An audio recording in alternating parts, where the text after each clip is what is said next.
There's a lot of bad to go around. I mean, consider the fact that our administration was so naive. They got the special envoy to Iran, who some people question whether he had more allegiance to Iran than to the United States of America.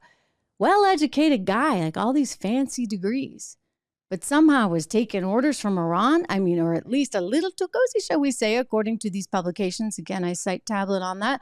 But anyway, here's Jake Sullivan, who's clearly got his head up as you know what. This is just a couple weeks ago.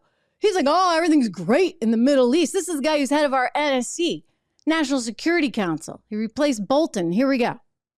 And what we said is we want to depressurize, de-escalate, and ultimately integrate the Middle East region.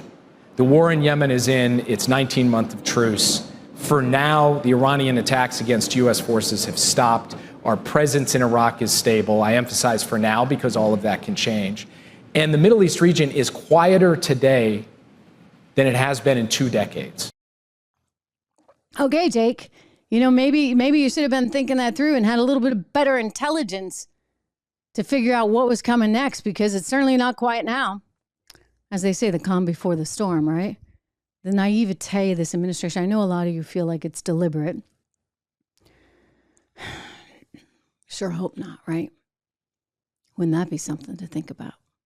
I do question why we'd be given $6 billion in sanctions relief. Why would you have released that money?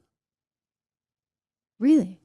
I mean, it's a fair question, especially knowing at the time that they're going to use some of it for terrorist activity.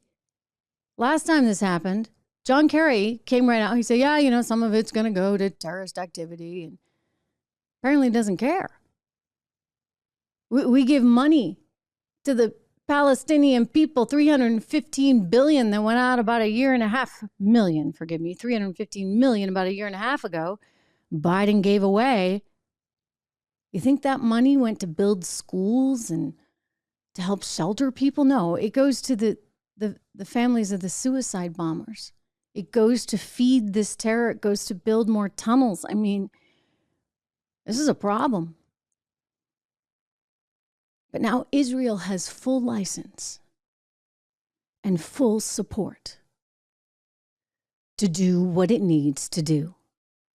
Chuck Schumer, even the Democrat from New York, who frankly, I think too many of these politicians have been way too soft.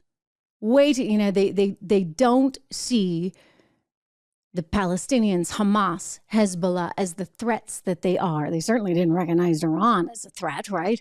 Otherwise, we wouldn't be in this situation.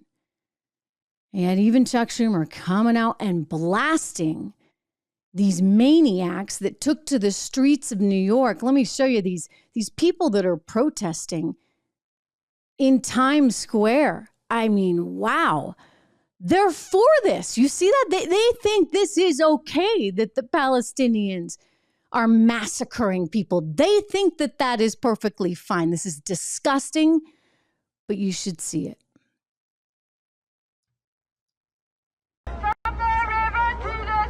From the river to the sea, Palestine will be free. Palestine will be free. From the river to the sea, Palestine will be free. Okay. All right. So there's a contingency of people here like that. I've heard some on some of these liberal media networks, MSNBC included, Rashida Tlaib, the whole squad. Like, where are they? Where are they in terms of just defending life, human life? Hey everyone, Trish Regan here. If you enjoyed that clip, please do me the favor of subscribing to the channel. Just hit that little subscribe button right over there. Did I do that right? Not quite, but you know where it is. Subscribe to the channel, hit the bell so that you get the alerts, and I'll see you back on the show.